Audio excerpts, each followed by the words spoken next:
Great. Great metaphor, Steve. Thanks for that. So what sort of experience, I mean, you've been with us many times here, I think 12 times now, and we experienced, your generative change work, generative coaching, your hypnosis, many different forms of the processes, for different applications. So what type of processes do you think the people will be experiencing here in these 4 days, Steve, on this course? Well, if you're asking in comparison to previous years, we're going to have... And in addition.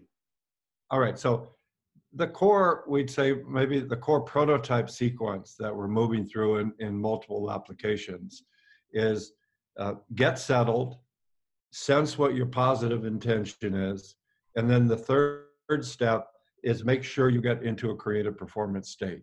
Mm-hmm. And don't ask yourself, if you're working with somebody else, you don't ask them to do something difficult until you put them in a position to succeed. Mm-hmm. So I was saying part of it is what we call the cognitive mind. And then another part is what we call the somatic mind. What we're going to give heightened focus on in this workshop is how to tune to, how to read, how to change, how to understand the feedback, and how to bring the information energy from your somatic emotional being into your performance so that you can do well, whatever you want to be able to do well. Okay, sounds great. So, there's a lot of work out there on emotional intelligence, Steve. It's been well documented, by various people. How would you say this is a little bit different? Or how does it relate? Well, I think what will be unique about this in regard to the general topic of emotional intelligence, usually that work doesn't really focus on a specific methodology. Yeah. It says, okay, so we have emotional intelligence, we want to do it. What are the specific ways that you tune into it, that you get information, and then you make use? Because the point is not to feel emotion. The point is to hook up and to move into this high performance state, that part of your intelligence that includes emotional information. So we're really looking at how to use this in a specific performance sequence.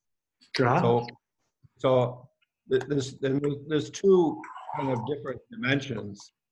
One is how to be able to tune to the positive aspects. Like how do you get yourself in an extraordinary positive performance state? The second is, we're working with what do you want to create? One of the things that come up is when people bring these intentions into the conversations, it's usually not the first time that they've set the intention. So usually they have some track record, which is when I go to do this, when I go to bring, try to talk in front of a group and bring my ideas, I really want that. But when I start to do that, I start to feel a panic. Or I was dealing with a gentleman this afternoon. He was in his family business. He was up on stage. I said, what do you want to set as your goal? He said, well, to be honest, I have 2 boys, 6 years old, 4 years old, and I really want them to succeed. And I said, well, so you want them to succeed. How do you want to be as a father with them? And he said, well, I start yelling at them all the time. As like my father, I tell them, you have to work harder. And he said, and then everything gets upset. He said, so I want to be able to show my love and be able to help them succeed. Yeah. So I said, great. So let's tune into that place where you say, I want to show my love as a father. What happens? Well, you could see with him, as soon as he tunes to that, he goes into an emotional lock. He's not consciously aware of it, but we tune in, we say, slow down, what are you aware of? And he says, I feel this lock. I said, how old is that? He said, 4. I said, is that how your father was? He said, yes. So as a father, he's got 2 different parts of him. He's got the part in his head, loves his kids, wants to be a good dad. And then he's got the somatic emotional part that shuts down and blocks his capacity to do that, but only because he's dissociated from it. Mm-hmm. So we did this process of tuning to your goal in your cognitive mind, feel that, and then bring it down to what you feel in your emotional mind. And now we're working of how to shift what had been a negative state historically, emotionally, how to shift that negative state into a positive state. And this guy was just beaming, and the whole audience was, because he brought his emotional self and his social self in harmony. Yeah.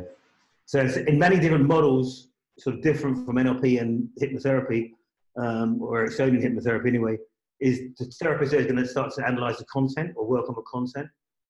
Whereas you're looking at the processes, the guy's experience to dissociate and helping him build the elevator. Yeah. We assume that whatever stories you have about your problem, those are the main part of the problem. Yeah. I mean, the fact that you're not succeeding tells you that your story, your map is not accurate. Mm. So you better shut up and drop your map, and listen to the territory of your emotional body, because you're out of feedback with it. Yeah. And then you have to upgrade it by hooking it to, what Milton Erickson used to say, you can be able to integrate this in accord with your present needs, your present competencies, and your present values.